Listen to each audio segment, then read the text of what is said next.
ओम नमः शिवाय। नमस्कार दोस्तों, स्वागत है आप सभी का आपके अपने चैनल खुशहाल ज़िंदगी में। सबसे पहले आप सभी को पितृपक्ष की बहुत सारी शुभकामनाएं।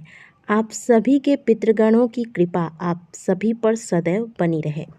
दोस्तों, इन दिनों पितृपक्ष आरंभ होने वाला है। यह वो समय होता है जब पितृगण पितृलोक से अपने परिजनों के पास आते हैं और उनसे तर्पण, पिंडदान तथा श्राद्ध कर्म की अपेक्षा करते हैं। पितृगण अपने अपने परिजनों के घर से अपने अपने भाग को स्वीकार करके सर्वपितृ अमावस्या के दिन पुनः अपने लोक को वापस जाते हैं।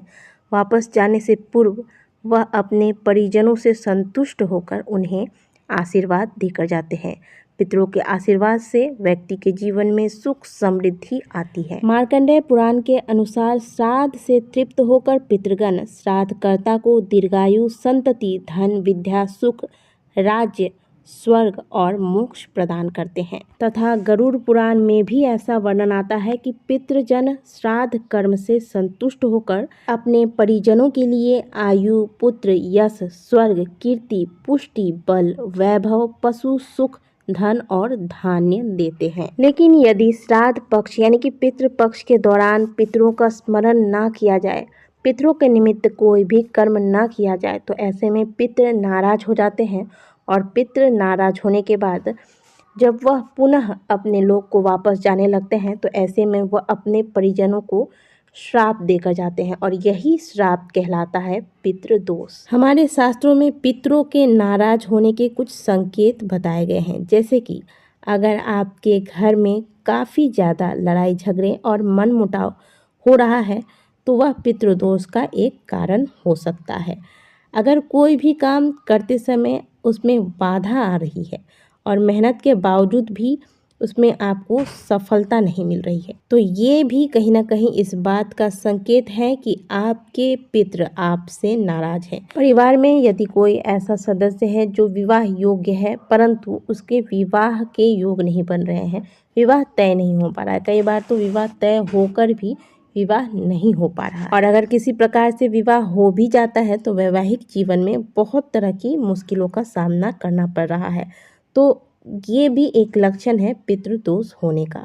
इसके अलावा अगर आपको किसी भी कार्य में अचानक से कोई नुकसान होता है या घर के सदस्यों को बार बार दुर्घटना का सामना करना पड़ रहा है, तो इसका भी मतलब ये है कि पितृ आपसे काफ़ी ज़्यादा नाराज है। इसके अलावा संतान से जुड़ी बाधाएं, अगर आपकी संतान आपकी बात नहीं सुनती, संतान आपके विरोधी हो गए हैं, तो ये भी कहीं ना कहीं संकेत है कि आपके घर पर पितृदोष लगा है, यानी कि आपके पितृ आपसे नाराज हैं। तो ऐसे में पितरों को प्रसन्न करना बहुत आवश्यक है और पितरों को प्रसन्न करने के लिए पितृपक्ष से अच्छा मौका आपको नहीं मिल सकता। ऐसे में पितरों को प्रसन्न करने के लिए पितृपक्ष के दौरान पितरों की हंसती मुस्कुराती तस्वीर घर में लगाएं, लेकिन ध्यान रखें कि पितरों की तस्वीर घर की दक्षिण दीवार पर लगानी चाहिए। यही पितरों का दिशा माना गया है। इससे पितृ प्रसन्न होते हैं और पितरों का आशीर्वाद प्राप्त होता है। प्रतिदिन प्रातःकाल जागते ही जैसे आप अपने आराध्य को प्रणाम करते हैं, इसके पश्चात अपने पितरों का स्मरण करें, पितरों को प्रणाम करें। इसके अलावा पितृपक्ष के दौरान पितरों की प्रसन्नता के लिए तर्पण, पिंडदान, श्राद्ध कर्म, ब्राह्मण भोज, दान इत्यादि कर्म करने चाहिए। इससे पितृ प्रसन्न होते हैं। साथ ही कुछ विशेष बातों का ध्यान आपको रखना चाहिए। इस दौरान जो कार्य शास्त्रों के अनुसार वर्जित बताए गए हैं वो कार्य करने से सदैव बचना चाहिए। जैसे कि पितृपक्ष के दौरान खाने पीने को लेकर कुछ खास नियम बताए गए हैं। अगर आप इस समय में कुछ वर्जित चीज़ें खा लेते हैं तो आपको इसका बुरा परिणाम मिल सकता है।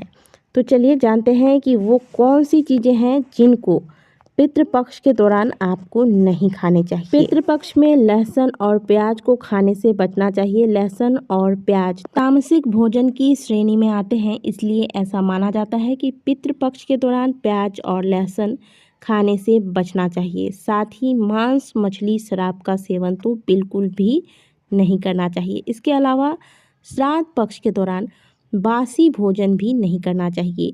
सब्जी में मूली, अरबी, कंद, सरसों के साग का सेवन नहीं करना चाहिए। साथ ही एक विशेष सब्जी जो कि श्राद्ध पक्ष में भूल से भी आपको अपने घर नहीं लाना चाहिए, ना ही श्राद्ध के भोजन में इसे शामिल करना चाहिए। ऐसा करने से पितृ 7 घर की दूरी से ही वापस लौट जाते हैं और पितरों के आशीर्वाद के बजाय आपको पितरों की बद्दुआ का सामना करना पड़ सकता है। तो वो सब्जी कौन सी है? वो सब्जी है कुम्हड़ा। कुम्हड़ा यानी कि जिसका पेठा तैयार किया जाता है, आप स्क्रीन पर देख रहे हैं, यह है कुम्हड़ा। इसका प्रयोग भूल से भी पितृपक्ष के दौरान ना करें।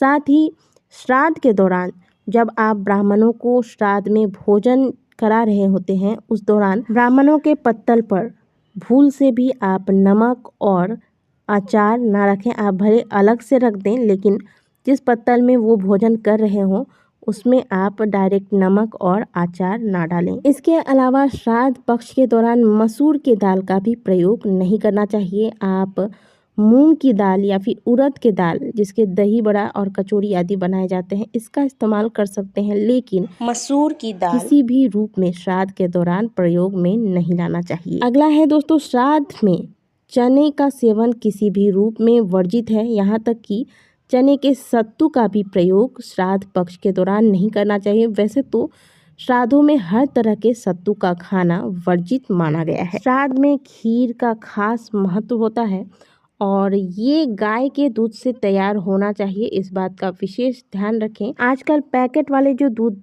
प्राप्त होते हैं बाज़ारों में, इसका प्रयोग श्राद्ध पक्ष के दौरान नहीं करना चाहिए, क्योंकि श्राद्ध पक्ष में भैंस के दूध का प्रयोग पूरे तरीके से वर्जित माना जाता है। श्राद्ध में जो आप भोजन कराते हैं उसमें अगर भैंस के दूध का प्रयोग गलती से भी हो जाता है तो पितृ नाराज हो जाते हैं। इसलिए पैकेट वाले दूध का प्रयोग ना करें, क्योंकि हम नहीं जानते हैं कि इस दूध का जो हम इस्तेमाल कर रहे हैं यह गाय का ही दूध है या फिर भैंस का। इसलिए थोड़ी सी सावधानी अवश्य बरतें। और तो और अगर आप गाय के दूध का भी इस्तेमाल कर रहे हैं तो आपको इस बात का भी ध्यान रखना होगा कि जिस गाय के दूध का आप इस्तेमाल कर रहे हैं उसने हाल ही में बच्चा ना जन्मा हो।